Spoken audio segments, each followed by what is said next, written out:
London, England, the month of May 1536. Anne Boleyn, the second wife of the bloodthirsty King Henry VIII, has been accused of adultery, incest, and treason. The accusations are no doubt made up so Henry could be done with her and remarry, but justice in those days was in short supply. In prison, Anne is at times hysterical but sometimes calm, waiting for the word. Will she lose her head or be burned at the stake? Her friend and ally Archbishop Thomas Cranmer informs her that it'll be the former, the lesser of two evils. May 19th, 8 a.m., dressed in a dark gray robe of damask and covered in a mantle of white ermine fur, she's led to the scaffold. I take my leave of the world and of you all, and I heartily desire you all to pray for me, she says at the end of a moving speech. She's blindfolded. She waits, kneeling, facing the floor. Her head is severed from her body by a swift blow of a Frenchman's sword. Did she die in an instant, or for a few seconds did she remain conscious? Did she make a face and try to speak after her head was no longer attached to her body? That's what some witnesses said. Could it be possible? Today we're going to talk about all kinds of forms of decapitation, but we'll start with the express version, such as the way that the 36-year-old Anne Boleyn went. Okay, so we need to tell you about Mike, aka Miracle Mike. He lost his head in the USA in 1945 and he lived on for another 18 months. Mike was a chicken whose brainstem remained intact and whose blood clotted after his beheading. He survived due to the position of the brain in a chicken's head and the fact that his executor sliced his head at a certain angle. Because of the remaining brain, he could control his movements and his breathing and heartbeat were regulated. This could never, ever happen to a human, but we thought we'd tell you about the animal on record that has survived the longest after being decapitated. In view of today's show, we might ask how long a human is conscious after the act. Has a head ever fallen into a basket or landed on a scaffold and looked up at the blue sky and thought, damn, I won't see that again? It's hard to say, of course, because it's not as if scientists are presently doing decapitation tests on humans. They have, however, tested on live rats. They've cut off rodents' heads and then measured the electrical activity in their brain. It turns out the rats might think for a few seconds while their head is not connected to the body. In one study, the brain signals were lost after 17 seconds, although the researchers said consciousness was gone at around the 4-second mark. They also noticed something else. That was one last surge of activity after about a minute. They called this the wave of death. It's generally thought that the brain activity also may last 3 to 4 seconds after a human is decapitated, but there have been instances where people have reported that the headless person seemed alive for longer. Take the case of a Frenchman who was a convicted murderer and guillotined in 1905. This is what the doctor wrote. I was able to note immediately after the decapitation, the eyelids and lips of the guillotined man worked in irregularly rhythmic contractions for about 5 or 6 seconds. I waited for several seconds. The spasmodic movement ceased.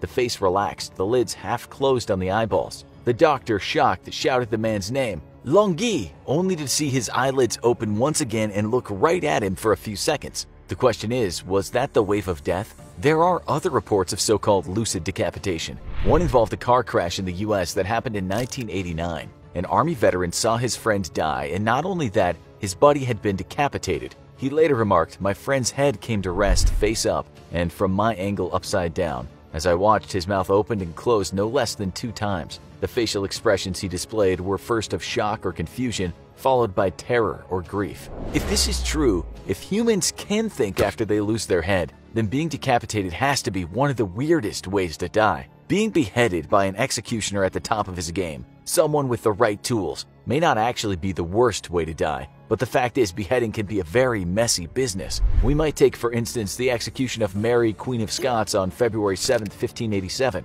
She was taken to the scaffold, and while knelt down, the executioner asked for her forgiveness for what he was about to do. She said to him, I forgive you with all my heart, for now. I hope you shall make an end of all my troubles. He did, but his form was off that day. After she uttered her final words, Into thy hands, O Lord, I commend my spirit, he struck with his axe. He missed his mark, her slender neck, and instead hit her in the head. She was certainly not dead since she moaned in pain. The second blow was on target and killed her, except bits of stubborn sinew hung on and he had to cut through that. Finally, he grabbed her head, held it aloft, and shouted to the crowd, God save the Queen. To make the spectacle even worse, the beautiful auburn hair he was holding turned out to be a wig, and Mary's head fell with an unceremonious plop to the floor. Her head, adorned with only short gray hair, rolled onto the ground in front of the shocked witnesses. One of them swore he saw her lips move. We don't know exactly how long she lasted after that first wayward blow, but you can understand that being beheaded by a bad executioner was a pretty unpleasant experience.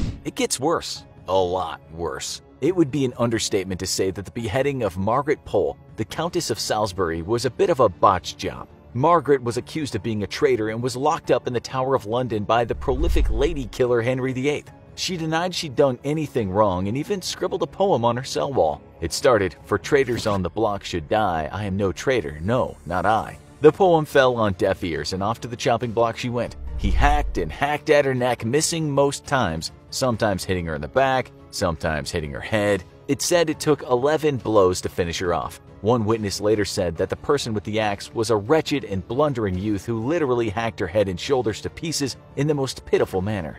Maybe it was hard to get the staff in those days. Maybe he was an intern, or maybe Margaret just made his job difficult. Another account says that she refused to lay her head in the block and that she moved around during the blows while telling the executioner to do his best in the circumstances. It states, "She ran about the scaffold and the executioner followed her with his axe, aiming many fruitless blows at her neck before he was able to give the fatal stroke." In any case, it was a brutal death. Beheading shouldn't have lasted too long if the executioner's tool was sharp and he had good aim. The tools back then were usually a heavy sword, but bearded axes were also sometimes the weapon of choice. As you've now heard, not all beheadings went as planned. This is why new technologies were created. We tend to think that the French invented the guillotine in the 18th century, but very similar devices were around for a long time before that. The Halifax gibbet, named after a town in northern England, was used the last time in 1650. On that occasion, one man had stolen some cloth and another man had stolen 2 horses. Harsh, but such were the times. The Halifax gibbet worked in a way similar to the guillotine, in that a heavy axe was fastened to a wooden block and raised into the air by rope. When the rope was cut, the block and the blade would fall down and decapitate the prisoner. The block was so heavy that one witness once wrote that it could have decapitated a bull. It was certainly better than the axe, and a lot better than a knife, but we'll get to that later. First, let's talk about someone named Joseph Ignace Guillotin. He didn't invent the guillotine and was even against the death sentence. What he did do was call for a more humane form of executing a person than chopping off their head with a sword or an axe, or breaking them on the wheel. He wanted executions to be painless, once remarking about a machine that would cut off your head in the twinkling of an eye, and you never feel it. Indeed, the machine invented that would get a lot of use in France had a blade and connecting weight that weighed around 176 pounds. This fell from a height of 14 feet, and the person it fell on had his head secured by a round frame called the lunette. It was so good at what it did that it was hailed as the execution that never fails. Only a century or so earlier, executions were supposed to be a long, drawn-out spectacle that crowds could enjoy. People were slowly broken on wheels, or they were pulled limb from limb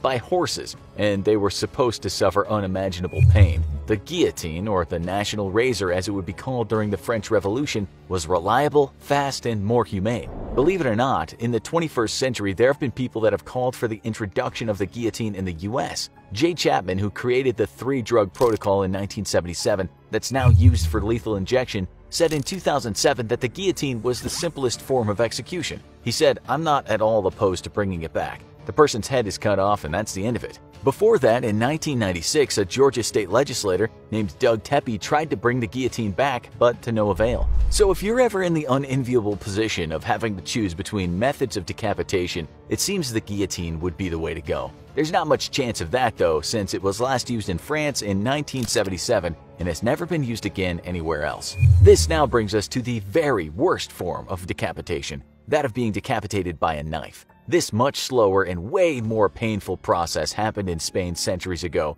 and it was thought to be a more noble way to die than having your throat slit. Today, such a gruesome act would not be carried out legally as a form of capital punishment, although people can still be decapitated by sword under the law in the country of Saudi Arabia. If it happens these days, and it has, the criminals doing the act are usually insurgents in the Middle East and Asia, members of organized crime, or certifiably insane people that have lost their minds and attacked innocent folks. A few years back, it happened to a woman in Mexico with her executioner announcing, "Well, gentlemen, this is what happens to all those in the Gulf Cartel. On behalf of Los Zetas." The fighting over the drug turf in Mexico has actually resulted in quite a lot of people losing their heads, sometimes when they were alive and sometimes after they were killed another way. The scary truth is, since the message can be spread using social media, these groups at times have used decapitation to induce fear in their opponents or the public. It can also create terror for governments and citizens of the world, if we're talking about insurgent groups. In such grisly murders, the decapitation is not over when a heavy blade falls, but it's slow and painful.